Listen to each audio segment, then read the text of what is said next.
नमस्कार, मैं मोहित भारत। आज हम एक बेहद महत्वपूर्ण विषय पर चर्चा करेंगे।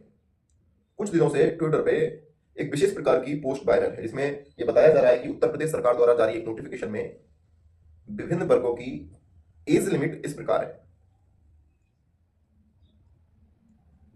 और जब उस एज लिमिट का अध्ययन किया जाता है तो कोई भी नागरिक जो भारत के संविधान में विश्वास रखता है उसका सिर शर्म से डूब मरेगा। इस तरह के जातिवादी कानून भारत के अंदर चल रहे हैं। उत्तर प्रदेश की सरकार जो यह दावा करती है कि हम हिंदुओं की सरकार है, हिंदू एकता के नाम पर बने हैं, बटेंगे और कटेंगे की बात करती है, उस सरकार के अंदर जब पुलिस भर्ती होती है तो इस तरह की उम्र सीमा निकल कर आती है। जहां एक बनिए का बेटा अगर फॉर्म भरता है, अग्रवाल का बेटा अगर फॉर्म भरता है तो उसकी कट ऑफ होगी, सॉरी एज लिमिट होगी 18 से 22 साल। और वहीं पर जमींदार तबके के अगर कोई यादव भाई, कोई गुर्जर भाई, कोई जाट भाई, कोई कुर्मी भाई अगर फॉर्म भरता है तो उनकी उम्र सीमा होगी 18 से 27 साल।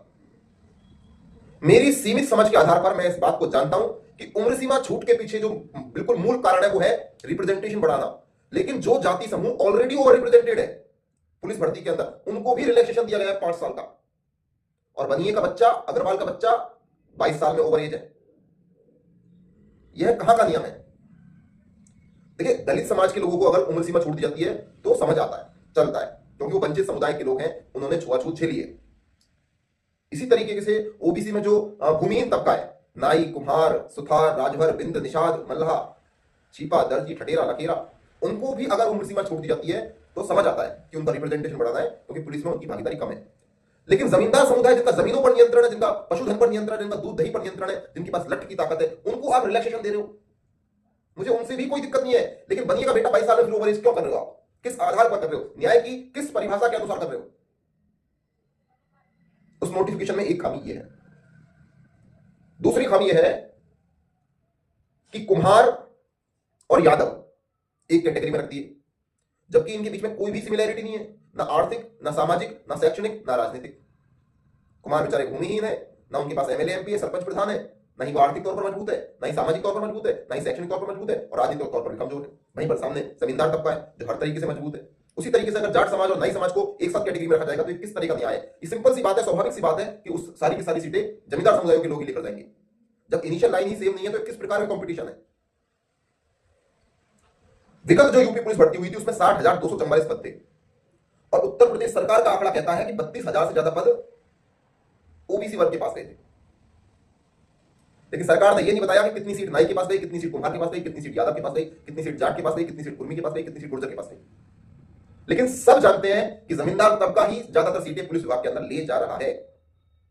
इसके बावजूद भी उनके लिए रिलैक्सेशन है, लेकिन अग्रवाल के बच्चे के लिए, सामान्य वर्ग के बच्चे के लिए कोई भी रिलैक्सेशन नहीं है। मैं मोहित भारत फिर से रिपीट कर देता हूं, हम सामाजिक न्याय को मानने वाले लोग हैं, हम सबकी हिस्सेदारी मानने वाले लोग हैं।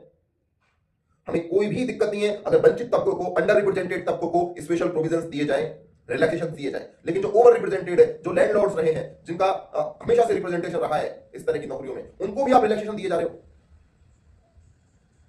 सामान्य वर्ग के भूमिहीन परिवारों को 22 साल में आपने कंप्लीट कर दिया।